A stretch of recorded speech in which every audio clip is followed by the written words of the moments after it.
বছর ঘুরে এলো ভালোবাসা দিবস। দিনটি বিশেষ করে রাখতে পরিকল্পনা শুরু করেছেন অনেকেই। তারকারাও ভাবছেন নতুন আয়োজনের। এই দিবস ঘিরে ভালোবাসাকে দারুণভাবে বিশ্লেষণ করেছেন ঢাকায় সিনেমার অন্যতম অভিনেত্রী শবনম বুবলী। আসছে 14 ফেব্রুয়ারি ভালোবাসা দিবস। বিশেষ এই দিনটি নিয়ে সম্প্রতি নিজের বিশেষ ভালোবাসার বিষয়ে জানালেন বুবলী।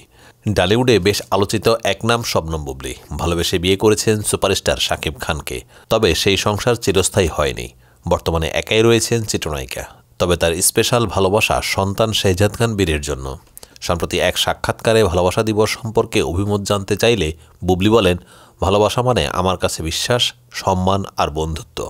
সেটি যেই কোনো সম্পর্কের ক্ষেত্রেই হোক, বাবা মা, ভাই বোন, স্বামী স্ত্রী, যেই কারো ক্ষেত্রেই প্রযোজ্য। ভালোবাসা দিবস আলাদা করে পালন করলেও আমার মনে হয় কাছের মানুষদের জন্য প্রতিদিনই ভালোবাসার দিন। আর আমার কাছের যারা, পরিবারের যারা, তাদের তো ভালোবাসেই। তবে আমার স্পেশাল ভালোবাসা শুধু সন্তানের জন্য।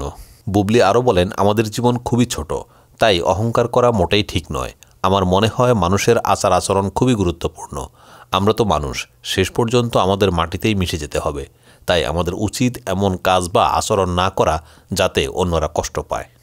সম্প্রতি পিনিক সিনেমার কাজ শেষ করেছেন বুবলী। পিনিকে বুবলীর বিপরীতে অভিনয় করেছেন আদর আজাদ। কক্সবাজার ও রামুর বিভিন্ন এলাকায় এই সিনেমার শুটিং হয়েছে। ছবিটি পরিচালনা করেছেন জাহিদ জুয়েল।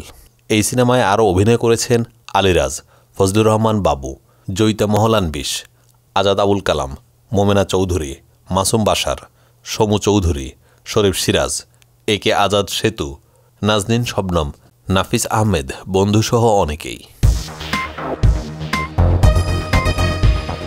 পারিবারিকভাবে গত 4 জানুয়ারি বিয়ে করেছেন জনপ্রিয় সঙ্গীতশিল্পী ও অভিনেতা তাহসান খান। মেকওভার শিল্পী রোজা আহমেদকে বিয়ে করেছেন তিনি। এই খবর প্রকাশের পরপরই তা দেশব্যাপী আলোচনার কেন্দ্রবিন্দুতে পরিণত হয়। মিথিলার সঙ্গে বিচ্ছেদের পর দীর্ঘদিন কোনো সম্পর্কে জড়ায়নি তাহসান। তবে 2025 সালের শুরুতেই নিজের জীবনের দ্বিতীয় ইনিংস শুরুর খবর প্রকাশ্যে আনেন। এইদিকে সাবেক স্বামীর বিয়ের পর মিথিলার প্রতিক্রিয়া জানতে আগ্রহী ছিলেন ভক্তরা। কিন্তু তাহসানের বিয়ে নিয়ে শুরু থেকেই নীরব ছিলেন এই অভিনেত্রী। এমনকি সাবেক স্বামীর প্রতি কোনো শুভেচ্ছা বার্তাও পাঠাননি তিনি। তবে সম্প্রতি এক সাক্ষাৎকারে তাহসানের বিয়ে নিয়ে মুখ খুলেছেন মিথিলা। তিনি বলেন, বিয়ে নিয়ে আমার কিছুই বলার নেই। এটা নিয়ে কথা বলতেও চাই না। এটা যার যার ব্যক্তিগত বিষয়।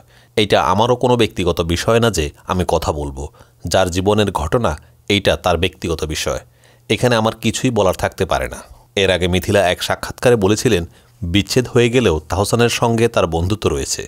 অভিনেত্রী মনে করেন, সন্তান থাকলে তার স্বার্থ আগে দেখতে হবে, সন্তানের মানসিক স্বাস্থ্য সর্বাগ্রে। অভিনেত্রীর কথায়, আমি আয়রাকে দেখতে পেলাম না। আমি আর তাহসান লড়াই করলাম। এই ইগুর যুদ্ধে তো বাচ্চার ক্ষতি হবে। তাই তাহসানের সঙ্গে এখনও আমার বন্ধুত্ব রয়েছে। আমাদের প্রায় সময় কথা হয় মেয়েকে নিয়ে। প্রসঙ্গত, রোজাকে বিয়ের আগে অভিনেত্রী রাফিয়াত রশিদ মিথিলার সঙ্গে দীর্ঘ 11 বছরের দাম্পত্য ছিল তাহসানের। 2017 সালে তাদের সেই সংসারে বিচ্ছেদ ঘটে। এরপর 2019 সালের ডিসেম্বরে ওপার বাংলার পরিচালক সৃজিত মুখোপাধ্যায়ের সঙ্গে বিবাহবন্ধনে আবদ্ধ হন মিথিলা।